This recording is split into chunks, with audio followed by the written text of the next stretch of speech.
آج جس ہستی کا تذکرہ کرنا ہے ان کے بارے میں میرے ذہن میں ابھی بس گفتگو شروع کرتے ہی ایک فقرہ آیا، اور وہ یہ کہ ان صاحب کے بارے میں گفتگو کا عنوان ہونا چاہیے کوئی اتنا اچھا بھی ہو سکتا ہے،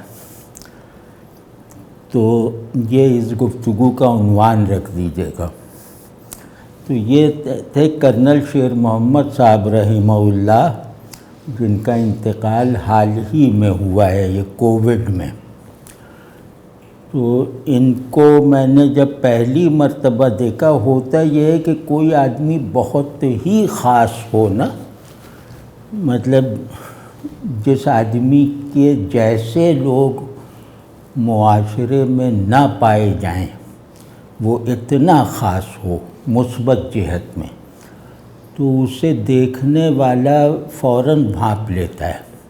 اس کے لیے کسی صلاحیت کی ضرورت نہیں ہے، وہ جس کو بھی دکھائی دیتا ہے نا، اللہ کی نشانی کا تأثر پیدا کر کے دکھائی دیتا ہے۔ وہ گویا وہ غار حرا کا چراغ بن کے نظر آتا ہے۔ تو کرنل شیر محمد صاحب کو میں نے جب دیکھا، وہ ہمارے دفتر آئے تھے، تشریف لائے تھے، تو وہ جیسے ہی دروازے وقت لیا تھا، سب تھا کہ پنڈی سے میں آ رہا ہوں، تو وہ جیسے ہی دروازے سے کمرے میں داخل ہوئے تو مجھے لگا کہ ارد گرد کی چیزیں زیرو ہوتی جا رہی ہیں۔ یہ تجربہ مجھے صرف مولانا ایوب صاحب رحمۃ اللہ علیہ کے حوالے سے ہوتا تھا کہ وہ جہاں بیٹھے ہوں وہاں پڑی ہوئی سب چیزیں اور وہاں موجود سب آدمی وہ جیسے اوجھل ہو جاتے تھے۔ یہ والی بات جو میں نے ان میں دیکھی، تو ایک تو میرا ایک نوسٹیلجیا جاگ اٹھا، مولانا بے اختیار یاد آئے، اور دوسرا یہ کہ مجھے جیسے لگا کہ یہ کوئی عام آدمی نہیں ہے۔ تو خیر بیٹھے، کچھ باتیں ایسے ہی رسمی اور جیسے محبت کے لیے، اظہار محبت کے لیے وہ تشریف لائے تھے۔ تو وہ تھوڑی دیر ملاقات رہی، کوئی آدھے گھنٹے کی، تو اس کے بعد یہ طے ہوا کہ اب پنڈی میں جب بھی جاؤں اسلام آباد تو انہیں ضرور اطلاع دوں گا۔ تو اگلی مرتبہ مہینے دو کے بعد جب جانا ہوا، انہیں اطلاع دی، تو وہ خیر وہ پہلے ضد کرنے لگے کہ میں خود آ کے تمہیں لے جاتا ہوں۔ اب بتائیے، پنڈی سے ایک صاحب جو میرے ہی تقریباً ہم عمر ہیں، وہ مجھے کہیں کہ میں لے جاتا ہوں۔ میں کہا نہیں، رہنے دیجیے، میں آ جاؤں گا۔ تو وہاں جب پہنچے تو انہوں نے بہت بڑے وہ ایک سیٹ اپ کیا لیکچر کا، مجھے نہیں معلوم تھا کچھ بھی کہ وہ کیا کر رہے ہیں۔ تو پل کانٹیننٹل میں ایک لیکچر میرا رکھ دیا، اور اس میں کوئی نہ کمپیئر، نہ ماڈریٹر، نہ میزبان، کوئی بھی نہیں، بس آ کے کھڑے ہو گئے اور کہا کہ اب جس موضوع پہ دل چاہے بات کرو۔ اب میں آ کے بیٹھ گیا، میرے بالکل حواس باختہ کہ اچانک کیا کر دیا، اور اتنی ایک ملاقات میں اتنا زیادہ۔ تو خیر وہاں جیسے تیسے کچھ بول کے فارغ ہوئے۔ تو اس دن جو ہے، وہ دن یا وہ رات، ہر آدمی کی زندگی میں کچھ راتیں، کچھ لمحات ایسے ضرور آتے ہیں ہر آدمی کی زندگی میں، جن کو وہ یہ سمجھ لیتا ہے، جس ایک لمحے میں وہ ابدیت کو، جیسے ابدیت پر یقین پیدا کرنے والے تجربے سے گزر جاتا ہے۔ وہ ایک عجیب طرح کی ٹائم لیس ہمیشگی ہوتی ہے، ہر آدمی کو کہیں نہ کہیں ہوتا ہے۔ تو وہ جیسے پہلا حج کرے آدمی، پہلا عمرہ کرے، یا پہلی نماز پڑھے، یا سچی توبہ کرے، یا اچھا سجدہ نصیب ہو جائے، تو یہ والا جو ابد گیر لمحہ ہے، یہ نصیب ہوتا ہے، یہ تجربے میں آتا ہے۔ تو مجھے ایسے ہی لگا وہاں پہ جب ہم باہر آ گئے نا، فارغ ہو گئے، سب ہو گئے، تو باہر جو میں آیا تو ایک عجیب مجھے تجربہ ہوا کہ وہ ان کے قدموں کی جو چاپ فٹ پاتھ پہ یا سڑک پہ ہلکی ہلکی سنائی دے رہی تھی، وہ مطلب یہ کیا کہوں، وہ مجھے لگا کہ جیسے یہ ذکر کی آواز سن رہا ہوں۔ اور وہ کیونکہ اس زمانے میں میری مشق بھی تھی، کچھ اس طرح کے اذکار وغیرہ سے مناسبت بھی تھی، واقفیت بھی تھی، تو وہ میرے جو میں جس نظام ذکر سے مانوس تھا یا جس میں تربیت حاصل کی ٹوٹی پھوٹی، وہ اس نظام ذکر میں سکھائے جانے والے یا بتائے جانے والے ایک اسٹیٹ آف ریمیمبرنس کا ماحول پیدا کر دیا، جو ہم نے کتابی طور پہ تو ہم جانتے تھے یا مشائخ کی زبان سے جانتے تھے، لیکن تجربہ کبھی نہیں ہوا تھا اس کا۔ وہ جناب وہ ہو گیا۔ اس کو کہتے ہیں کہ جو آدمی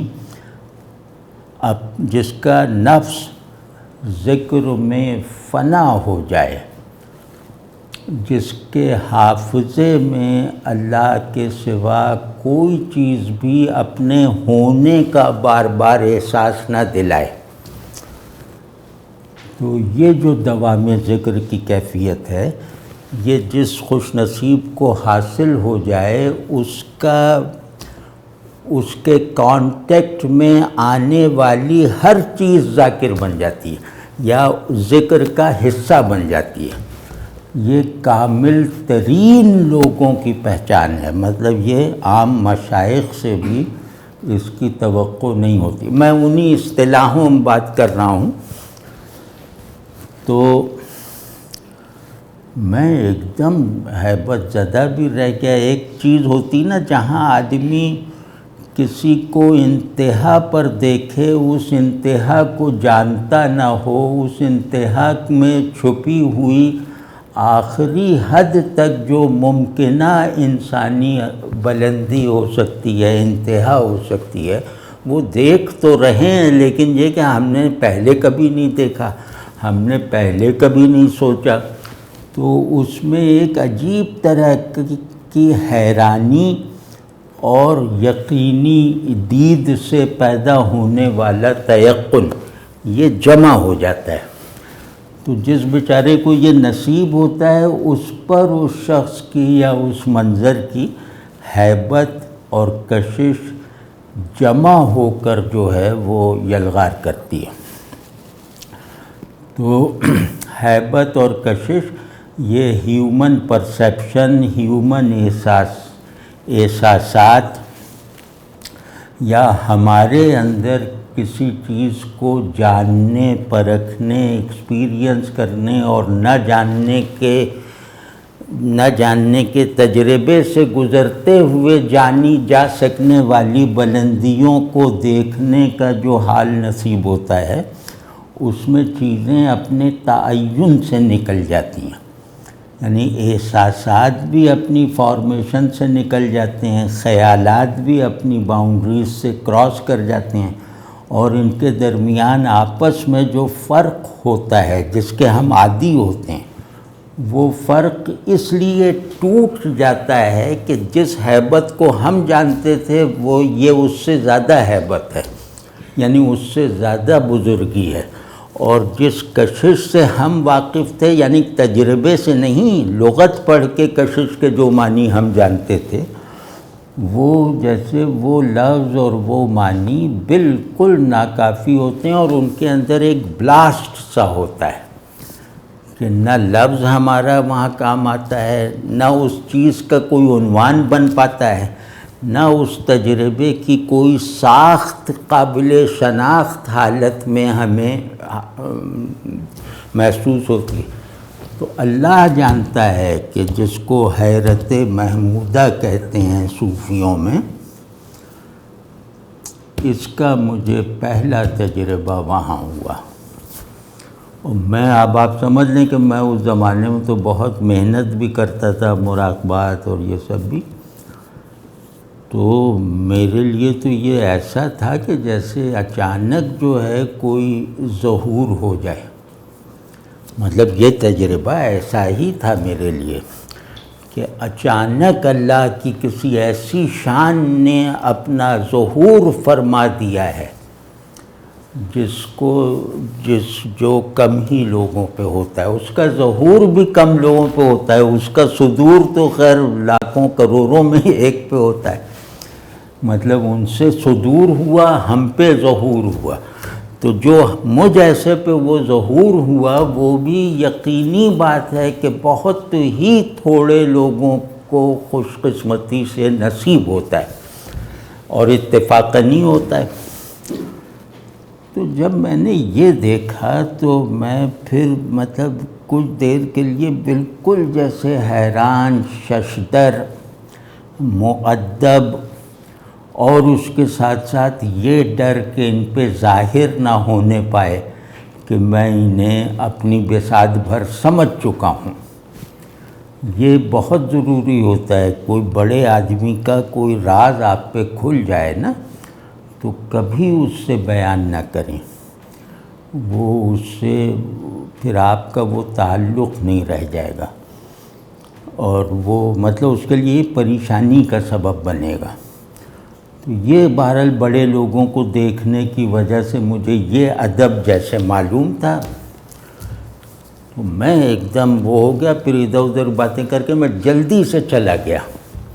کون تھے؟ وہی صابر اور عاصم صاحب غالباً تھے، یہاں سے گئے تھے، تو میں نے کہا بھئی اب جلدی سے نکل چلو یہاں سے۔ اور سارا میرا جسم جو ہے وہ ایسے لگ رہا تھا کہ جیسے ایک بھونچال اٹھا ہے، اور اس سے ضبط کرنا ضروری بھی ہے اور مشکل بھی ہے۔ تو یہ دونوں تجربے مجھے ایک ساتھ ہوئے، اور لطائف وغیرہ سب جیسے گھنٹیوں کی طرح بجنے لگے۔ ایک مطلب نقش بندیوں میں ایک تصور ہے کہ ان کے یہاں جو مجموعہ جس کو سلطان الاذکار کہتے ہیں وہ قالب میں ہوتا ہے، تو وہ سب کچھ ہونے لگا، ایک عجیب و غریب جیسے ساری، یوں لگ رہا تھا کہ ایک لمحے میں 100 سال کا سلوک طے ہو گیا۔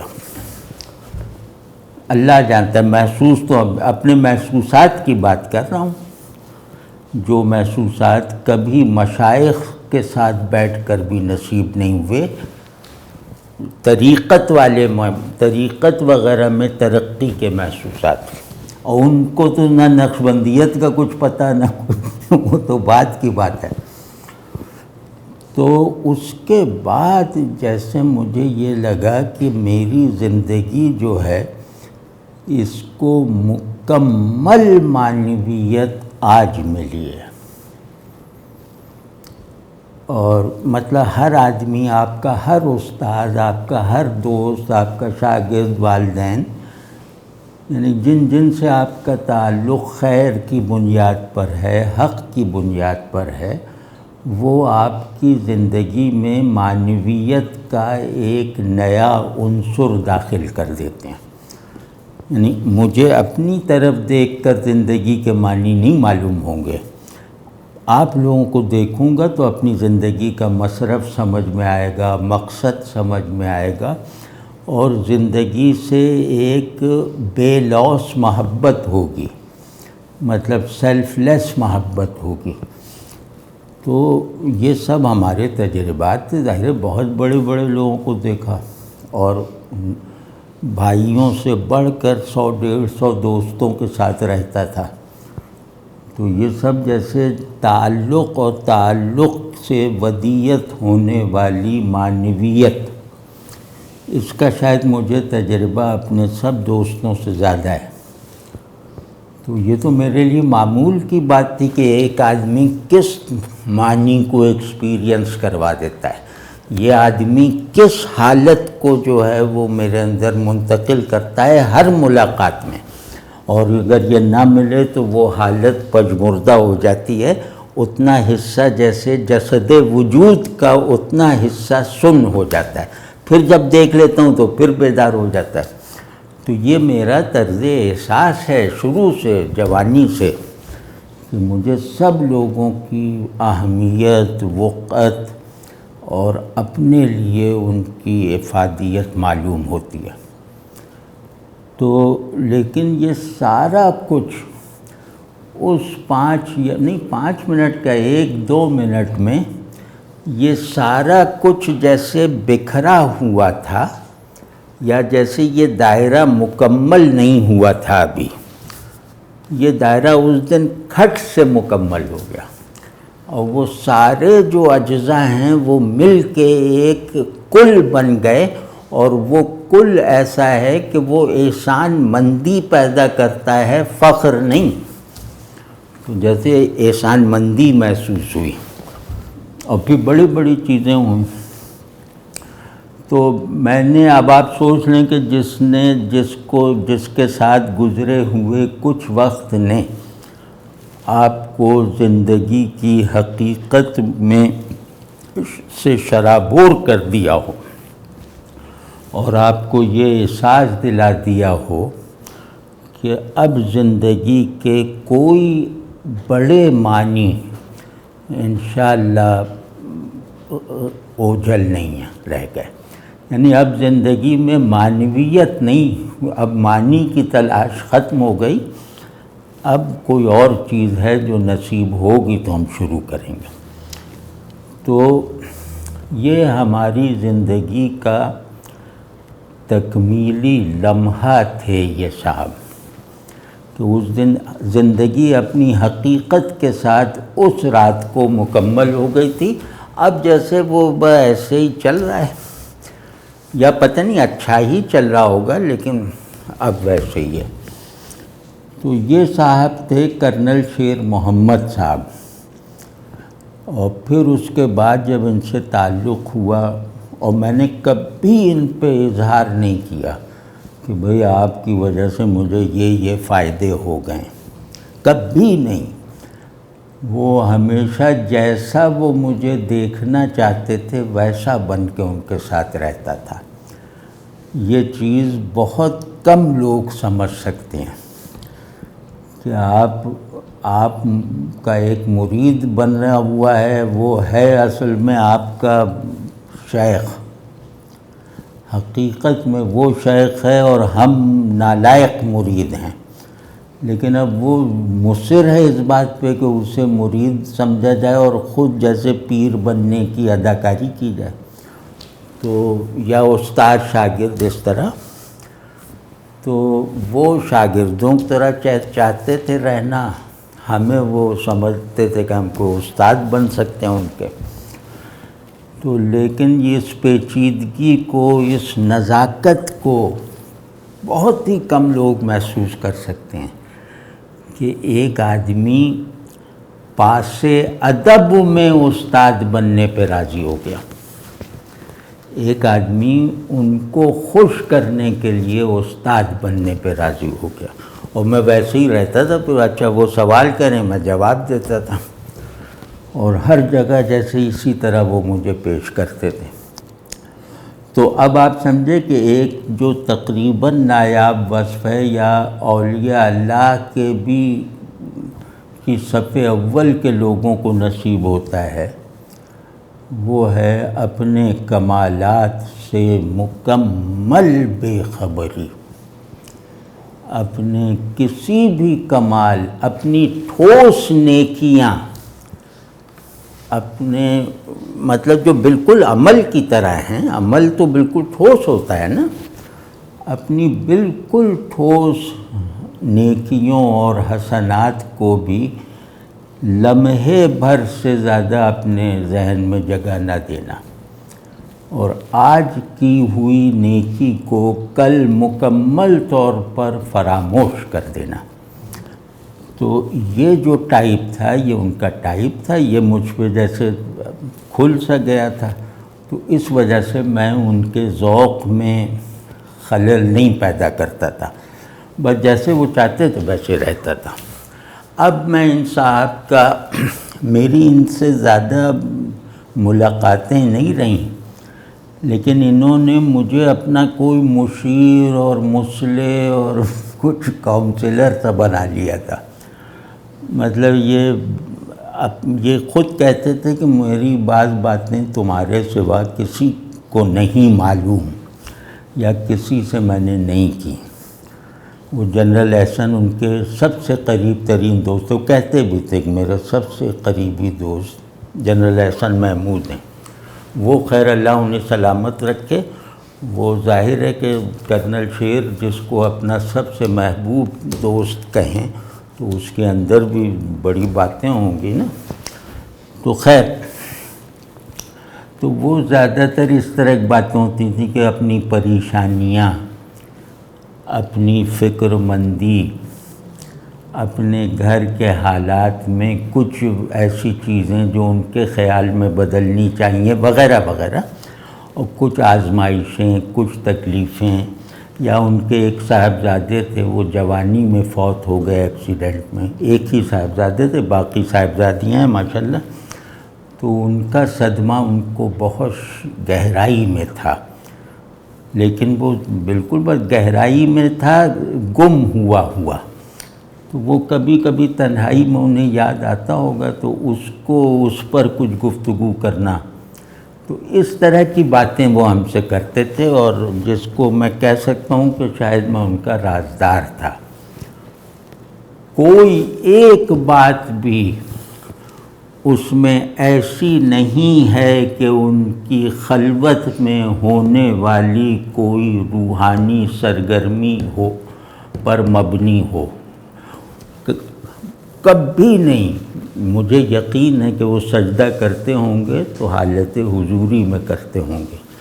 مجھے یقین ہے کہ ان کی تنہائی جو ہے وہ اللہ کے ساتھ ایک حسی رابطہ پیدا کر دیتی ہوگی، لیکن یہ سب بالکل کوئی ذکر نہیں۔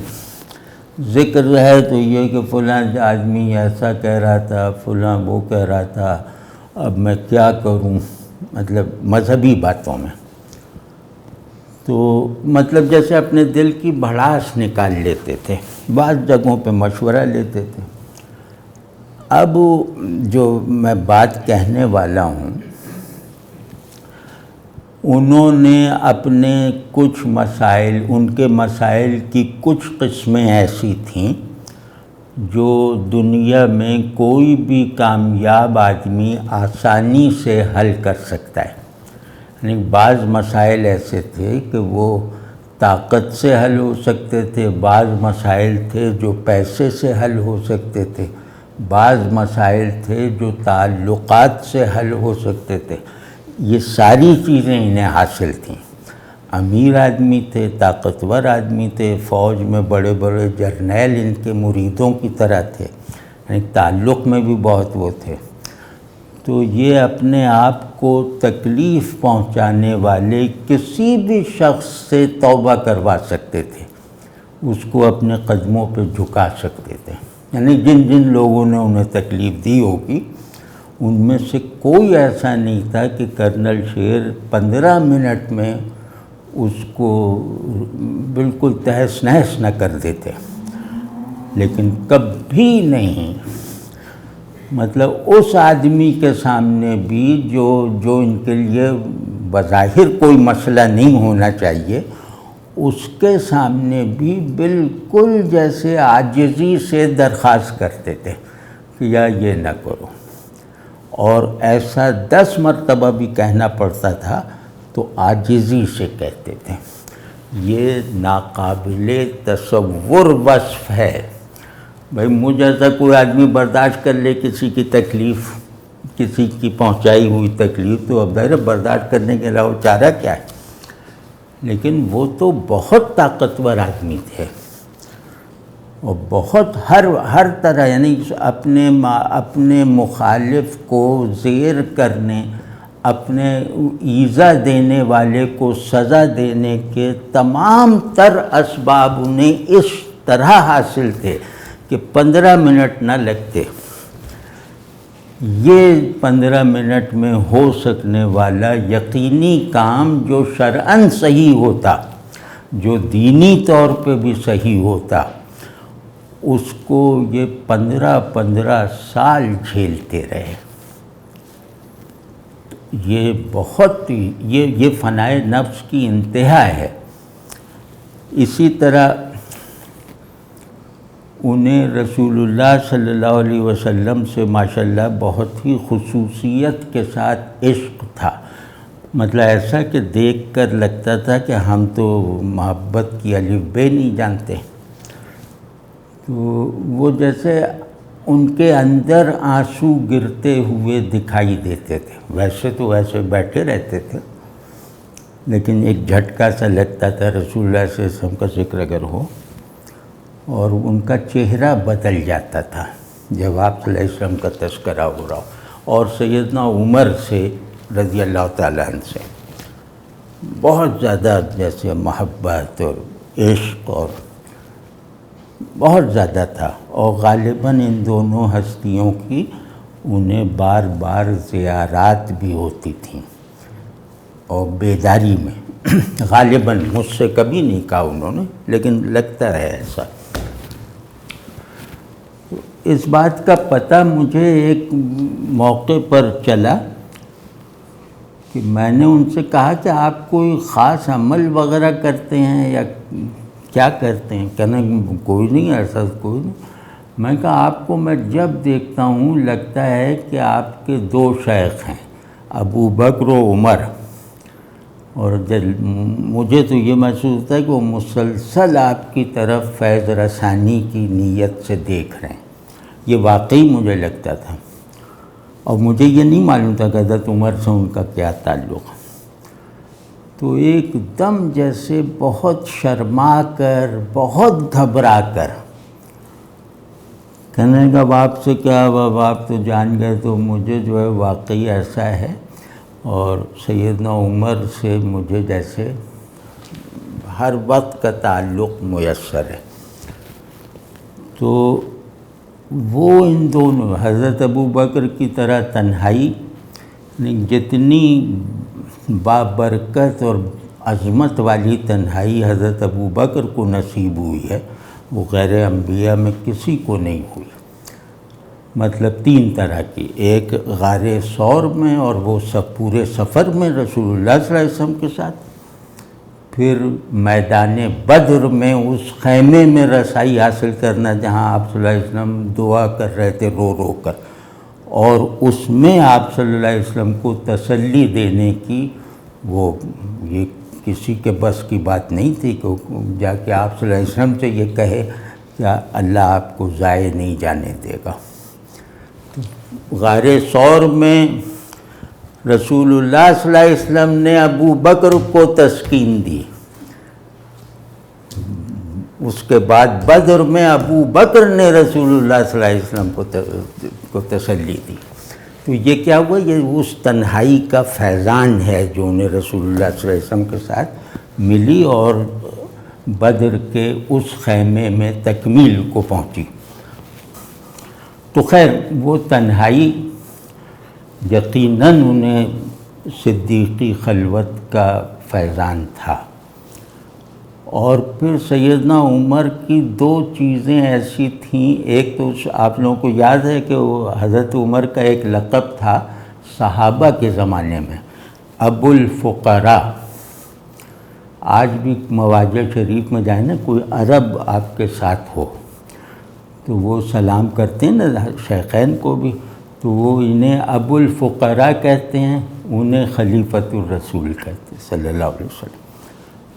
تو غریبوں کی توقیر کو برقرار رکھتے ہوئے ان کی مدد کرنا، یہ سیدنا عمر پہ ختم ہے. اور انکسار، یعنی مسلمانوں میں آپ جتنا طاقتور آدمی کوئی نہیں آیا، مطلب حکومت اور یہ اور وہ، لیکن انکسار بھی ایسا ہے کہ سمجھ ہی نہیں آتا کہ یہ دونوں انتہائیں ایک آدمی میں کیسے جمع ہو سکتی ہیں۔ انکسار بھی کمال کا اور شان و شوکت اور جاہ و جلال بھی انتہا کا۔ تو یہ ان کے ساتھ تھا کہ ان کو تمام وسائل ماشاءاللہ حاصل، امیر آدمی، طاقتور آدمی، اور مطلب اپنی خواہشات کو پورا کر سکنے کے اسباب رکھنے والے آدمی تھے۔ تو لیکن کبھی نہیں، اپنے کاروبار کو چلانے سے زیادہ سمیٹنے میں دلچسپی رکھتے تھے۔ آخری برسوں میں تو انہوں نے اپنا کام چھوڑ دیا تھا۔ پھر یہ کہ ایسی دیانت کہ وہ کرامت ہے، یہ مجھے اس لیے معلوم ہے کہ ہمارے دوست واصف علی صاحب جو ہیں وہ ان کے ساتھ کاروبار کرتے تھے، سب کانٹریکٹر تھے ان کے، تو وہ جو بتاتے ہیں تو کہتے ہیں یہ تو صحابہ کے زمانے میں ایسا کاروبار ہوتا ہوگا جیسا یہ کرتے ہیں۔ ہر معاملے میں عزیمت پر، ہر معاملے میں، مطلب انکم ٹیکس میں کروڑوں روپے پڑے ہوئے ہیں جو ان کو فائل کرنا تھا کہ واپس دو، وہ بھی نہیں کیا۔ وہ پہ جنرل احسن نے نکلوایا ان کے انتقال کے بعد، جو انہوں نے برسوں سے چھوڑا ہوا تھا۔ خیر، یہ چھوٹی باتیں ہیں ان کے حوالے سے۔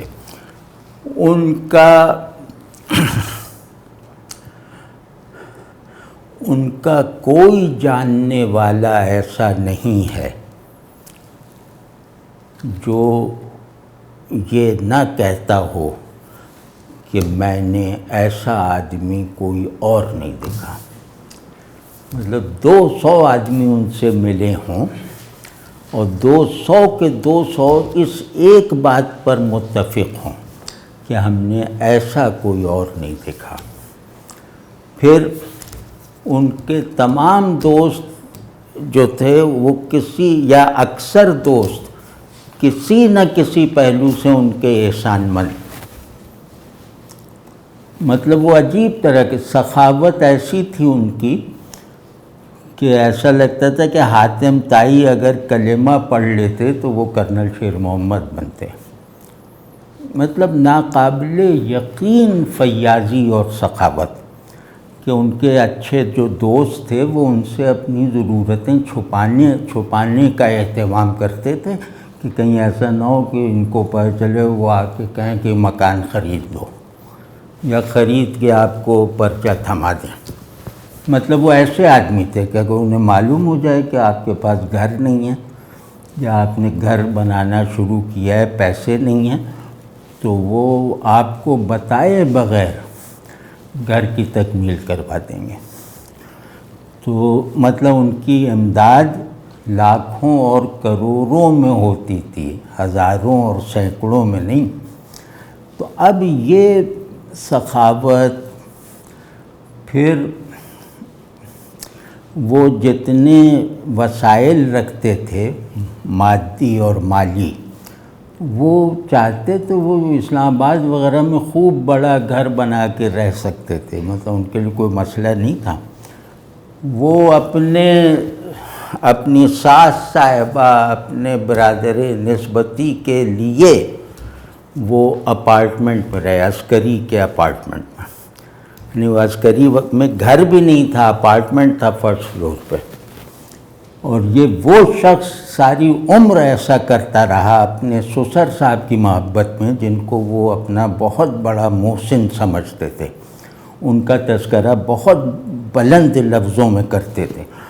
تو وہ بس ان کے ساتھ رہے، کیونکہ ان کی ساس صاحبہ کو اپنے مرحوم شوہر کے لیے ہوئے اس اپارٹمنٹ سے تعلق تھا، تو بس وہ نہیں جانا چاہتی تھیں وہاں سے۔ تو ان کے نہ جانے کے فیصلے کا انہوں نے اس طرح احترام کیا کہ اپنے سسر کے ساتھ اپنے تعلق کے تمام حقوق کو آئیڈیل حد تک پورا کر کے دکھا دیا۔ تو غرض ایک بات میں نے ان کے تعزیتی سیشن میں کہی تھی، وہ عرض کرتا ہوں کہ اگر کسی عیب جو شخص کو جس کا مشغلہ ہی ہو لوگوں کے عیب ڈھونڈنا، وہ ان کے ساتھ 10 برس 24 گھنٹے رہے تو وہ ان میں سے کوئی عیب نہیں نکال سکتا۔ یہ وہ خلاصہ ہے۔ یہ بات آپ سمجھ رہے ہیں کتنی بڑی ہے؟ یہ بات یقیناً کرنل شیر محمد صاحب پہ صادق آتی ہے۔ آپ اس کو 10 سے 20 برس کر لیں وہ بھی صادق آتی ہے۔ تو اللہ ان کی درجات بلند فرمائے۔ ہمیں تو یقین ہے کہ وہ جنت میں رسول اللہ صلی اللہ علیہ وسلم کے صحابی ہوں گے اور ممتاز صحابیوں میں سے ہوں گے، رفیقوں میں جنت میں۔ یہ جب بھی پیدا ہوتے یہ اس وقت کے بہترین طبقے کے گنے چنے لوگوں میں سے ہوتے۔ تو اللہ کا شکر ہے کہ ہم نے انہیں دیکھا، اللہ کا شکر ہے کہ یہ ہم سے راضی رہے، اور اللہ کا شکر ہے کہ انہوں نے ہمیں محبت سے دیکھا، اور ان کا محبت سے دیکھنا اور ہمارا اس غلبہ خواہش کے باوجود اپنی عقیدت کا ان سے اظہار نہ کرنا، تو یا اللہ کم از کم میرے لیے اسی کو وسیلہ بنا دے بخشش کا کہ میں نے ان کی خوشی کا خیال رکھتے ہوئے اپنی خواہش پر عمل نہیں کیا۔